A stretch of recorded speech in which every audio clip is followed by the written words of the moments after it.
Hey guys, welcome to prime 9 explainer. మనం తరచుగా ఎక్స్ప్లెయినర్లో discuss చేసే క్రైమ్స్ కానీ, మర్డర్స్ కానీ, సూసైడ్స్ కానీ అన్నీ కూడా ఎక్స్ట్రా మ్యారిటల్ అఫైర్స్ అంటే అక్రమ సంబంధాల గురించే. అయితే రీసెంట్గా ఎల్బీ నగర్లో అలాంటి ఒక ఇన్సిడెంట్ చోటు చేసుకుంది.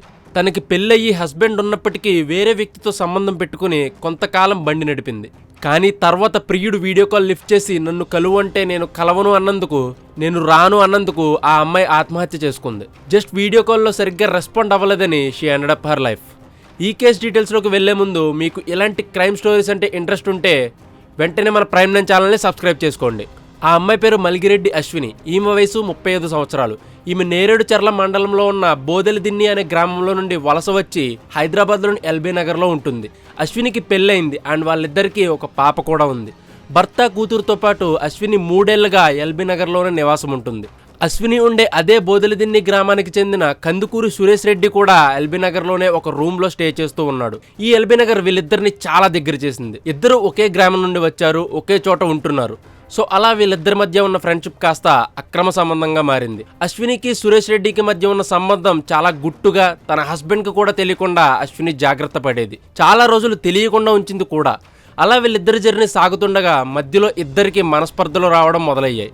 ఆ కారణంగా సురేష్ అశ్వినిని దూరం పెట్టడం స్టార్ట్ చేశాడు. కానీ అశ్వినికి సురేష్ మీద ప్రేమ చావలేదు. తన ప్రయత్నాలు తాను చేస్తూ వచ్చింది సురేష్ని కలవడానికి. బట్ సురేష్ మాత్రం కాల్స్కి ప్రాపర్గా రెస్పాండ్ అవ్వకుండా తరచూ మీట్ అవ్వడం కూడా మానేశాడు. ఇలా ఎన్నో భరించిన అశ్విని ఇంకా లాభం లేదని సురేష్కి వీడియో కాల్ చేసి కొంతసేపు ఆర్గ్యూ చేసింది. ఆ తర్వాత నన్ను కలుస్తావా లేదా అని బలవంతం పెట్టడం స్టార్ట్ చేసింది. అయినా సురేష్ మాత్రం నేను రానంటే రాను అని కరాఖండిగా చెప్పేశాడు. ఇంకా ఏం చేయాలో తెలియని అశ్విని సురేష్ మీద ప్రేమ చంపుకోలేక నువ్వు ఇప్పుడు నా దగ్గరికి రాకపోతే నేను సూసైడ్ చేసుకుంటా అని బెదిరించింది. కానీ సురేష్ ఏం చేసుకుంటావో చేసుకో, నేను మాత్రం రాను అని చెప్పి కాల్ కట్ చేశాడు. తాను ఇచ్చిన వార్నింగ్ని సురేష్ సీరియస్గా తీసుకోకపోయినా అశ్విని సీరియస్గా తీసుకుంది. సురేష్ ఇంకా రాడు అని తన ఇంట్లోనే ఉరివేసుకుని ఆత్మహత్యాయత్నం చేసింది. మొదట పట్టించుకోకపోయినా తర్వాత సురేష్కి అనుమానం వచ్చింది. ఏమై ఉంటుందని అశ్విని ఉంటున్న ఇంటికి వెళ్ళి చూశాడు. అశ్విని తాను చెప్పినట్టుగానే ఇంట్లో ఉరివేసుకుని అన్కాన్షియస్గా పడుంది. వెంటనే సురేష్ అశ్వినిని పట్టుకుని అక్కడే ఉన్న ప్రైవేట్ హాస్పిటల్కి తీసుకెళ్లాడు. బట్ అప్పటికే పొజిషన్ చాలా క్రిటికల్గా ఉండడంతో అశ్వినిని సికింద్రాబాద్లో ఉన్న గాంధీ హాస్పిటల్కి షిఫ్ట్ చేశారు.